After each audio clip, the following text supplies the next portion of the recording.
स्वागत है आपका हिंदुस्तान समाचार में और मैं हूं आपके साथ श्रुति।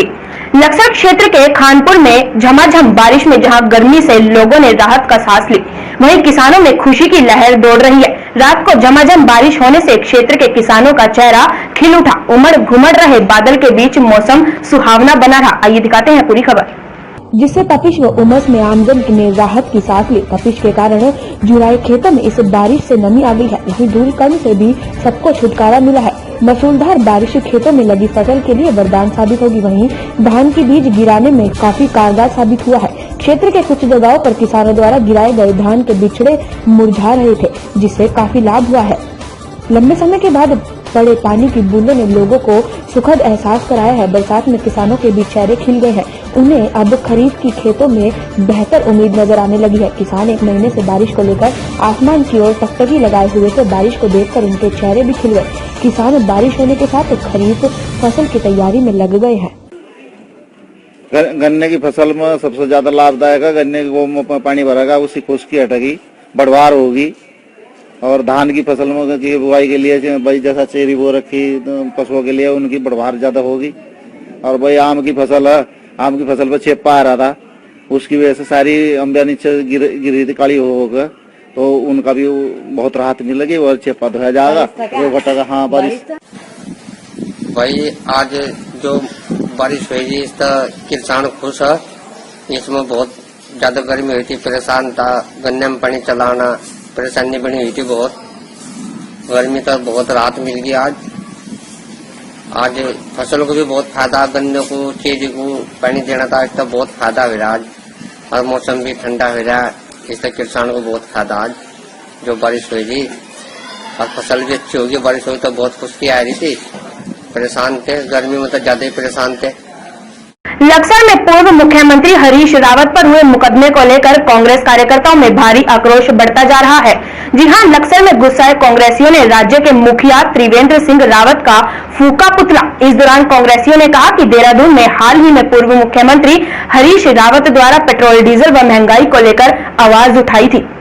देहरादून में हाल ही में पूर्व मुख्यमंत्री हरीश रावत द्वारा पेट्रोल डीजल व महंगाई को लेकर आवाज उठाई थी, जिस पर राज्य सरकार ने उनके खिलाफ दबाव बनाने के लिए झूठा मुकदमा दर्ज किया है। उसकी हम सभी कांग्रेस जन घोर निंदा करते हैं। उन्होंने कहा कि राज्य सरकार जब तक इस झूठे मुकदमे को वापस नहीं लेती, तब तक हर जगह कांग्रेस कार्यकर्ताओं द्वारा प्रदर्शन किया जाएगा। या तो उत्तराखंड सरकार पूर्व मुख्यमंत्री के खिलाफ मुकदमे वापस ले, अन्यथा अंजाम भुगतने के लिए तैयार रहे। हम इस सरकार की लॉकडाउन के बाद ईंट से ईंट बजा देंगे और दिखा देंगे कि झूठे मुकदमे लिखने वालों में कितना दम है। लगातार तेल वृद्धि और गैस वृद्धि को लेकर के हमारे पूर्व मुख्यमंत्री राष्ट्रीय महासचिव हरीश रावत जी ने बैलगाड़ी पर बैठकर देहरादून के अंदर विरोध प्रदर्शन किया। सरकार ने हमारे संवैधानिक अधिकारों का हनन करते हुए और जनता की आवाज को दबाने के लिए पूर्व मुख्यमंत्री हरीश रावत जी पर मुकदमा कायम किया है। हम उसके विरोध में किसान कांग्रेस के पदाधिकारी पूरे प्रदेश में प्रत्येक ब्लॉक स्तर पर ये पुतला दहन कार्यक्रम कर रहे हैं और सरकार से मांग कर रहे हैं कि जल्द से जल्द उन पर किया गया झूठा मुकदमा वापस लें, नहीं तो किसान कांग्रेस प्रत्येक जगह धरना प्रदर्शन चक्का जाम करने का कार्य करेगी। परसों देहरादून में पेट्रोल डीजल के खिलाफ जो आवाज उठाई, उसमें प्रदेश सरकार ने उनके खिलाफ झूठा मुकदमा दर्ज किया। उसमें युवा कांग्रेस पूरे प्रदेश में अपना धरना प्रदर्शन ऐसे जारी रखेगी जब तक उनका मुकदमा वापस नहीं होगा। नमस्कार, आप देख रहे हैं हिंदुस्तान समाचार और मैं हूं आपके साथ अंशु। सूचना के अधिकार के तहत फर्जीवाड़े की जांच के लिए मांगे गए दस्तावेजों में भी सरकारी अधिकारी फर्जीवाड़ा करने से बाज नहीं आ रहे हैं। आवेदक को सूचना के अधिकार के तहत जानकारी न देने के लिए सरकारी कर्मचारी के कई तरह के हथकंडे अपनाते रहते हैं। वहीं सरकारी मशीनरी में लापरवाही किस हद तक पहुंच गई है, इसका साक्षात प्रमाण सूचना के अधिकार के तहत मांगी गई एक जानकारी के मामले में सामने आया है। दिखाते हैं पूरी खबर। वहीं सरकारी मशीनरी में लापरवाही किस हद तक पहुंच गई है, इसका साक्षात प्रमाण सूचना के अधिकार के तहत मांगी गई एक जानकारी के मामले में सामने आया है। आरटीआई जैसी संवेदनशील मामलों को भी सरकारी मशीनरी ने गंभीरता से नहीं लिया। सूचना मांगने वाले को कोरे कागज भेज दिए गए। आपको बता दें कि पूरा मामला नारसन ब्लॉक के बिझोली गांव का है। बिझोली गांव के निवासी भोजपाल के मुताबिक 13 बिंदुओं को लेकर 20 फरवरी को उन्होंने ग्राम सभा में कराए गए विकास कार्यों की जानकारी रजिस्ट्री द्वारा आरटीआई के तहत खंड विकास अधिकारी से मांगी थी। खंड विकास अधिकारी ने ये प्रार्थना पत्र ग्राम विकास अधिकारी को भेज दिया। वहीं आवेदक से 444 पेज का सरकारी शुल्क 888 रुपये भी जमा करा लिए गए थे।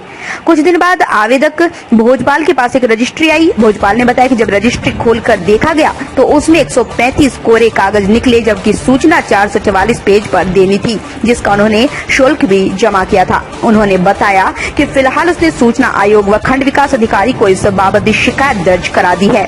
वहीं खंड विकास अधिकारी का कहना है कि इस मामले की जांच की जा रही है। जो भी तथ्य सामने आएंगे उसके बाद ही कार्रवाई की जाएगी। मंगलोर से अनिल सैनी की रिपोर्ट।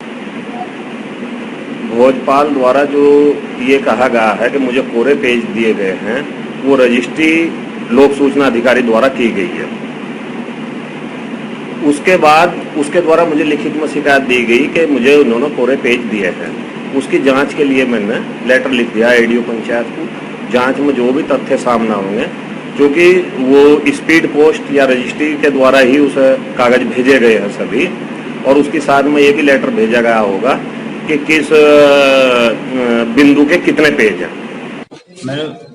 मैं ग्राम बिझोली निवासी भोजपाल ने खंड विकास अधिकारी से 13 बिंदुओं पे सूचना मांगी थी 20/2/2020 को। इसके बाद इन्होंने 29 तारीख को ट्रांसफर कर दी ग्राम पंचायत विकास अधिकारी को, और उसके बाद इन्होंने फिर मुझे लेटर दिया 12/3/2020 को 444 पेज का 888 रुपये मेरे से प्राप्त कर लिए इन्होंने।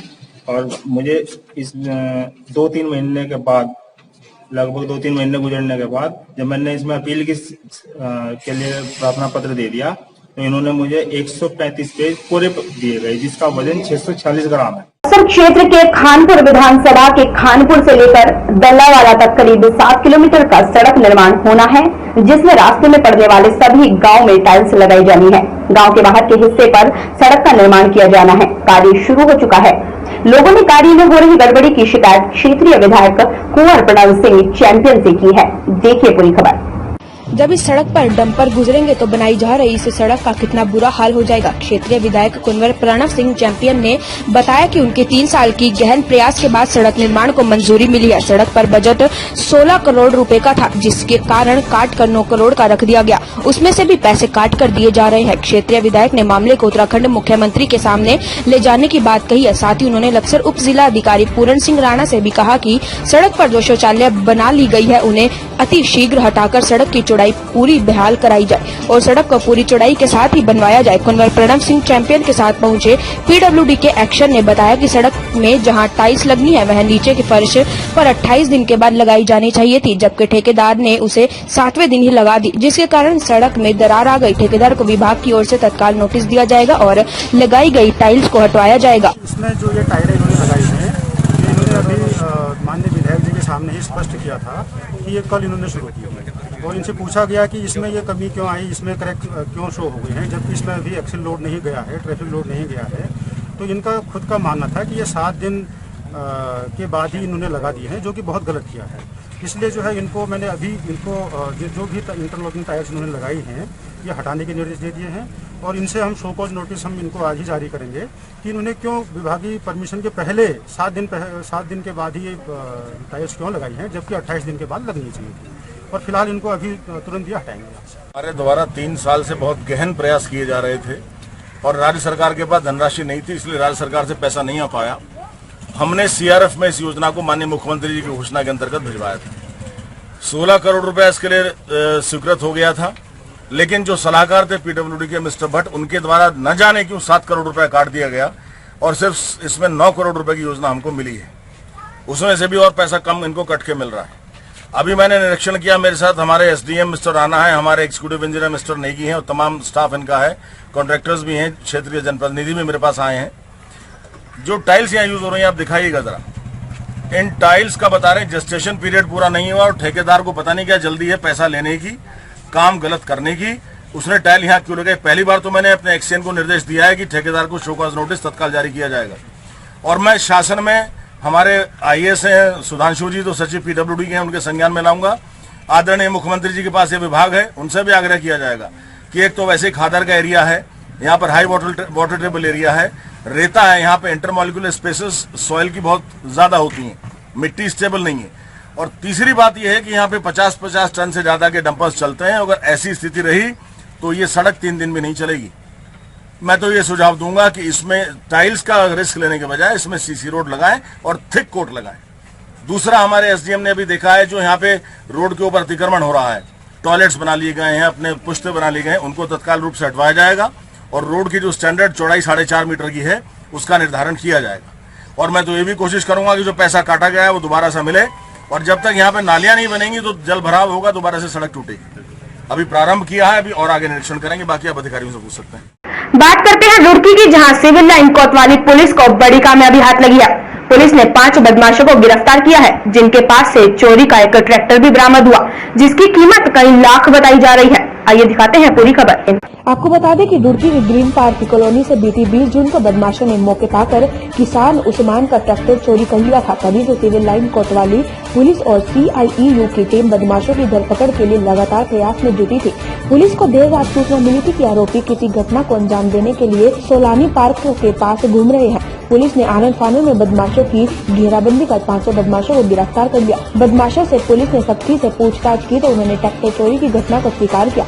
बदमाशों ने बताया कि वो किसी बड़ी घटना को अंजाम देने के लिए रुड़की पहुंचे थे। पकड़े गए बदमाशों की निशानदेही पर पुलिस ने चोरी किए हुए ट्रैक्टर बरामद किया। गिरफ्तार बदमाशों को 2 यूपी और 3 उत्तराखंड के हैं, जिनका पुलिस अब आपराधिक इतिहास खंगालने में जुटी है। उस्मान सनफ शकील जो किशनपुर के रहने वाले हैं और वर्तमान में रामपुर में रह रहे हैं सिविल लाइन क्षेत्र में, इनके द्वारा एक तहरीर दी गई कि उनका ट्रैक्टर जो 29 मई को एक परिचित के घेर में खड़ा था वहां से गायब हो गया है। इनको एक खबर पता चली 11 तारीख में, तो इनके द्वारा शक के आधार पर घेर का मालिक है उसके खिलाफ अभियोग पंजीकृत कराया गया था। दौरान इन्वेस्टिगेशन पाया गया कि जो घेर के मालिक हैं उनकी कोई गलती इसमें नहीं है, और जब उससे गहराई से पूछताछ की गई तो उन लोगों के बारे में जानकारी की गई जिनको जानकारी थी कि घेर में ट्रैक्टर खड़ा है। उनमें संदिग्ध आचरण के कुछ व्यक्तियों से सख्ताई से पूछताछ की गई तो 5 व्यक्तियों का नाम आया, जिन 5 व्यक्तियों को आज गिरफ्तार किया गया है ट्रैक्टर के साथ में। इनमें से 3 स्थानीय थे जो यहीं के रहने वाले हैं, रामपुर क्षेत्र के अलकसीम, शमशाद और समीर। इसके अलावा जोगेंद्र शामली से और विजय बड़गांव सहारनपुर के रहने वाले हैं। इनकी योजना थी कि इस ट्रैक्टर को अभी छिपा के उन्होंने रखा हुआ था और ये कस्टमर तलाश कर रहे थे गाजियाबाद में या मेरठ में, मुजफ्फरनगर में, जहां भी इनको कस्टमर मिलता ये उसे ऑन दाम में बेचने की फिराक में थे। परंतु हमारी टीम के द्वारा समय रहते हुए सूचना को संकलन करते हुए अभियुक्तों की निशानदेही पर ट्रैक्टर बरामद करते हुए उन 5 को गिरफ्तार कर लिया गया है। अभियुक्तों को आज माननीय न्यायालय के समक्ष पेश कर जेल भेजा गया है। सर, अभियुक्त 3 यही उत्तराखंड के रहने वाले हैं और 2 उत्तर प्रदेश के हैं। संबंधित थानों से और DCRB, SCRB के माध्यम से उनके आपराधिक इतिहास के संबंध में जानकारी की जा रही है। तो ये थी आज की कुछ खास खबरें। बाकी खबरों के लिए देखते रहिए हिंदुस्तान समाचार। नमस्कार।